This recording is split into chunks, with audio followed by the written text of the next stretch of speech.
So welcome to the next episode of Endoscopy Essentials. We left you in the last episodes. We very much hope you have watched that. We are in AI in colonoscopies guidelines. We have heard that for the first time in the history, maybe even several societies came together on the same databases and made recommendations. We heard that the endoscopist says, perhaps yes. The gastroenterologist said, AGA, we don't know. So welcome, Michael Bretthauer. What do the internal medicine, what does the mothership say? Yes, that's a good question, and that's the final question we want to hear now. And then I think we're going to have some minutes to discuss this. So the ESGE says yes to AI. The AGA says we are uncertain. There's benefits and there's harms. And then there's the mothership, the British Medical Journal Magic Foundation. You guys are the world leaders in making guidelines. You're not endoscopists and not GI people, but you know all about the evidence and you know how to judge evidence in medicine. So what did you land on with regard to the use of AI? Are you for it, or are you against it, or are you saying we don't know also? Per? Yeah, thanks. So first of all, our guideline panels are made up of experts, gastroenterologists in this case, without conflict of interest, and patient partners. So the methodologist, even though I'm a general internist, we facilitate the process. And I'll give our recommendation first, and then I want to touch on a few important points here. So we ended up, chaired by Shazi here and Farid, with the conditional recommendation against this CAD-E device. Wow. And we faced all the same challenges, of course. We did a systematic review of studies of values and preferences of patients or citizens. We couldn't find any. We found some interesting studies on healthcare professionals or gastroenterologists' perceptions. But it's just like Shazi said, looking at this extremely close trade-off of benefits and harms and burdens, we need to apply some values and preferences. And at least we were transparent in coming up with a clear statement that the panel in the end, again there was a fine split, agreed if these were the values and preferences of patients, that they wouldn't value such a marginal benefit. They would put some emphasis on the increased surveillance endoscopies. We ended up with suggesting not to use it. So that gives me the opportunity to explain a weak or conditional recommendation we made, which means there's a fine balance between benefits and harms, and in this case also uncertainty in the benefits and harms. So in those situations, we believe in Magic, who's behind these guidelines, that healthcare professionals are best served with a recommendation. Definitely debatable, but we have done a large survey of 500 doctors worldwide, and they actually appreciated recommendations from guidelines in situations where there is large uncertainties, because then you have the experts to think about this for 18 months, whereas you're a busy gastroenterologist, you don't have that time and effort and luxury. So we ended up with a recommendation against. The other point I want to make, we can come back to, is the perspective we take in a global guideline or international guideline, which we believe, at least up until this point, should be the perspective of the individual patient or citizen. And then the countries and healthcare systems like Germany or Norway or other countries would take the healthcare system perspective, where cost, resources, other things come into play. And that's actually going to be the next episode of our guidelines. But taking that individual patient perspective into account, the panel, again, fine split, elected to give a recommendation against, with a very clear rationale, explanation of how we were thinking, and of course the opportunity to still use CAD-E. So we suggest not to use it. Doesn't mean gastroenterologists cannot use it. That is an interesting story of 3 societies following these standards and methods of trustworthy guidelines, ending up with different conclusions. It is indeed, and Thomas and I indicated in the last episode that we actually liked it, because to me it reflects like the essence of medicine and life in general. There are trade-offs, and there are benefits and harms of everything, and people judge these benefits and harms differently, and I think that perspective is exactly what the panels were facing, and then the panels were voting on behalf of everybody else. So coming back to you guys at ESGE and AGA, what do you think? Is this okay? Is it great that we A, did this, and B, that we have different opinion about this, or do you think it will weaken our position as academic and professional societies? Shazi, what do you think? I think I think this is a really unique situation in that we have three different recommendations, but as was highlighted in conversations, when you have such a close trade-off and you really are struggling, having so many deliberations with your panel. Certainly, we also had lots of deliberations in the AGA. We initially had a conditional recommendation 4 and went through a public comment period and got feedback from our members and revisited our judgments after that process. And that's when we decided really that this needed to be a no recommendation. And we ultimately had to actually rely on voting as well because it was such a close trade-off. The key thing that you highlighted, Michael, is that we are always making judgments. That's what panel members are doing when they're developing guidelines. The key is to be transparent about it and to be explicit about it. And I think if we, as three organizations, can be transparent about what values and judgments we made, what we prioritized, how we rationalized our ultimate recommendation, and we're very explicit in how we got to those conclusions, I think that that's totally acceptable. I think that's okay. I think the key thing that also it highlights is what were those nuances? What were the issues? Where are the gaps in the evidence? Where did we struggle because the data was uncertain or the data was not there? And that helps actually to move the field forward, because as the next iteration of this guideline comes forward, hopefully there'll be more studies that have addressed that. And there's a real value in looking at the evidence, thoroughly summarizing the evidence, highlighting where more evidence is needed to move a field forward. Thank you. Ian, any thoughts from the ESGE side? Is this good or bad that we land on different conclusions? I don't know if it's good, bad, or something else, but my guess is that there's probably unrecognized bias within the three groups. I can't prove this, but I'm making an assumption.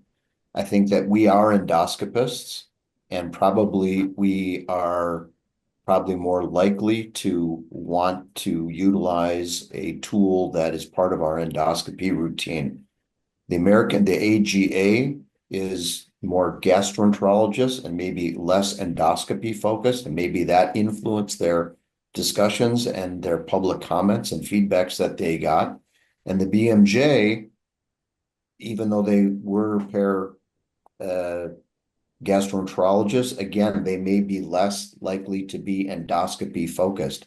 So there may be some inherent bias that each of these groups brought to the table and to the discussions that may have influenced how we ended up voting. Absolutely.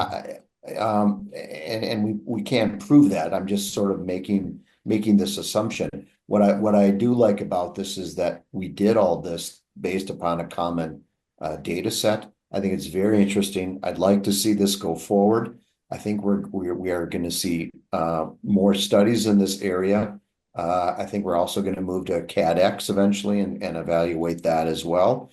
But I also think there's a lot more room here to try and get a better understanding of what are the trade-offs that our patients consider. We don't have a lot of information on that in regards to colorectal cancer screening or surveillance and colonoscopy, as well as from the providers, what we consider as important in terms of trade-offs, in terms of potential adverse effects, as well as patient burdens if we're taking out more polyps that may, again, as Shazi talked about, may cause the patients to have anxiety going forward. We don't have a lot of data, and I think we need to collect more data. And I think it's an area that may have some low-hanging fruit for people who want to investigate these things. Yeah. Thomas, is it okay to tell secrets on this video podcast? Of course. Yeah, so that's what we live from. Folks out there, I will tell you what I thought, because I was part of the ESG panel, so I did participate in the voting, and I voted for AI. And I will tell you why. You were talking about it, Per. You were talking about these two different perspectives that that you can take in this question. You can take the patient perspective, or you can take the society perspective. And you explained the differences. So I thought, because we all agreed in all these three organizations that this guideline is about the patient perspective. So it's about the person who is on the bench and is undergoing a colonoscopy. And I was thinking, okay, if I would be that person, and I've had a colonoscopy, so I know how it is to be there, I thought, okay, I've made the decision to do a colonoscopy. So I am interested that the guy who does it finds polyps and cancer. That's why I'm there. That's my goal for that day. And I've done the prep. I thought it was painful and everything, not painful, but uncomfortable. So I want this to be as successful as it can. And the measure of success is finding polyps, because I know that maybe I have a lower risk of cancer. That was my entry point for my thinking. And then I was thinking that, okay, Farid explained us the numbers. There's not a big difference between AI and no AI, but there's maybe, there's a little more chance that the risk is lower. And the harms, okay, Shazi, you said it's not much difference with regard to bleeding and perforations. That's what I don't want, but it's about the same. And then I'm thinking, okay, I'm already at the bench. I've made the decision to have a colonoscopy, and I think, well, switch the thing on, because maybe it doesn't mean anything, but there's not much harm unless I have to come back earlier. But I've made that decision anyway, that I'm going to be here. That's what I was thinking. If Magic, Pear, the BMJ, and everybody had said, Michael, now you're going to vote for society, for the healthcare system, I think I had voted no. Yeah. Because then I had to think about the cost, the resources, all the other stuff. That does not include me on the bench. So I think then my decision had been a no, but it was yes, because I was thinking of the patients and that perspective we had. It's a little bit like with the Nordic study, where you had the intention to diagnose society perspective and the per protocol patient perspective. Yeah. Can I go back to the data for a little while with two questions? If you look at the studies over time, in the first years, if you measure ADR, it was 100% positivity. All studies were positive. Now, all of a sudden, the negative studies are coming. And we have the real world experience that people get lazy and ADR gets down. So do you think if we do another 20 studies, then the effect is fully gone? Good question. Good question. I don't know if anybody of you out there would like to answer that. What do you think, Ian, Farid, Shazi? That interesting thing that we have observed. The younger studies are less positive than the early studies. But we see that a lot with new technologies. Yes. I mean, that doesn't surprise me whatsoever. We're also seeing in the real world that it doesn't appear that AI truly influences to a great extent. And the polyps that we're actually finding, as Shazi pointed out, are really small or diminutive sized polyps, and we're really not even sure what's the true clinical significance of that, if we're really being honest. Can I tell the secret now, if Michael told the secret very briefly? Oh, please. Yes, we love it. Go ahead. So I went in, I think, Michael, you know this, and we've not discussed this. We've never talked about this, but I basically went into it. I thought I was going to vote against it, and I voted actually for it. But listening to what Michael just said, that was the exact same perspective that I ended up taking as well. Because I've had 2 colonoscopies in my life. I'm going to be 63 years old. And that's really the perspective that I ended up taking. I thought, well, yeah. And especially if I knew who was doing the colonoscopy was a low detector, I'd for sure want, because there is some data to show that potentially in low detectors, polyp detectors or adenoma detectors, it may be more beneficial. So yeah, that's my secret. Yeah. If I could comment on the burdens, we haven't quantified the increase in surveillance colonoscopies, and I think Farid, you could help us, Shazi, if you have the data there. But it was not trivial, I think we considered as a panel. Yeah. So it's the lack of important benefits we focused on, no clear harms, but there were burdens. But I want to come back to your great point about the perspective of guidelines, and I think it's the first time on these 25 guidelines, the BMJ recommendations, where I felt we struggled really hard taking that individual patient perspective of two reasons. One is it's not really up to the patient probably to make that decision to turn on or off That's true. that switch. It's the gastroenterologist. It's more of a healthcare system decision to buy or not to buy this device. So Shazi and Farid and we discussed back and forth whether we should actually start out just taking the healthcare system perspective. And I think that is the next step in our living guideline. I believe we all, even in the rich Norway here, have to consider how to use our limited health resources in the public healthcare system. I think this may not be wise use of resources. That we will see. But again, we learned a lot about the perspective taken here. So I could definitely see your points here, Ian and Michael. I have one more question. Maybe starting with you, Michael. There was this JAMA paper, the retrospective Polish database, concluding that increasing ADR endlessly doesn't have much effect above 26%. Yeah. So does that influence our thinking? So should we say the next studies should be for the guys below 26, or what do you think? Yeah, it's a great question. That's what, and we have discussed it a little bit in our panel. Maybe where we are going, and we just talked about it, that many of the newer studies probably don't show such a large effect of AI as the first studies. Maybe AI is a tool for the low performers. Maybe it's another quality improvement tool, like other tools that we have had in the past, like better supervision or better tip control or whatever it is. Maybe it's in that category that where AI has a role in the training.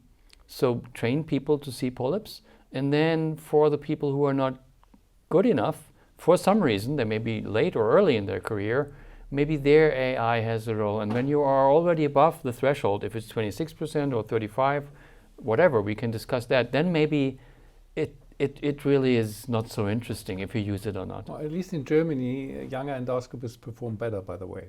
That's true. It's the same here. Yes. I wanted to share another perspective in that what if the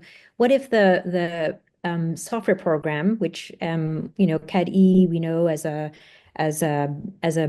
tool that kind of improves and learns on its own, was actually going to get better over time and could not only help us detect small diminutive polyps, but help us to detect the polyps that we worry about. Things that keep me up at night are the sessile lesions that are very easy to miss, or the flat lesions that sometimes are so subtle that, if you don't wash away every little bit of stool, you easily could miss or incompletely remove. What if the next iteration of CAD-E was better at detecting the polyps that I am likely to miss, not the ones that I am likely to see, but maybe small, but the ones that may be clinically meaningful, likely to potentially have a progression rate to cancer over time, and the ones that we, as endoscopists, worry and lose sleep about missing during colonoscopy exam. I think that's the real value of a technology like this, that it's continuing to improve and get better. I think the one limitation of this tool in terms of improving quality is, while it helps us to maybe see polyps that we're not seeing, that are under the visualization of our imaging as we're doing our endoscopy, if we're never actually adequately inspecting the mucosa, allowing for us to really visualize between folds, behind folds, look clearly at all of the lining of the colon, CAD-E is not going to help us there. It's not going to detect polyps. And I think mucosal inspection is really, really one of the key things that I think is important to focus on. I think it's one of the things that we really want to make sure that we highlight as an important element of doing a high quality colonoscopy as well. I think if I may jump in here, I think Shazi makes some great points with this. AI, no matter what, it only can detect what it sees. But I think we are only at the infancy stage of AI in general, and within medicine and within gastroenterology or endoscopy.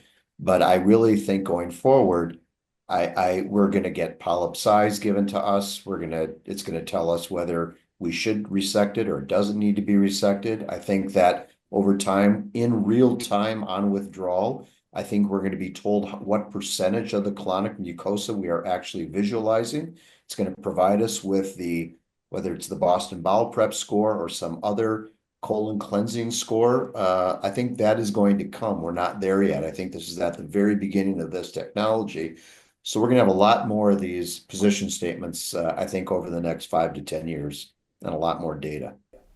I think these were excellent closing remarks, and this is very much an evolving story, and the BMJ people luckily say this will be a so-called living guideline, which means it will be continuously updated when new evidence comes. And clearly, we are in the infancy of this technology, so we're looking forward to have you back when there's new guidance out.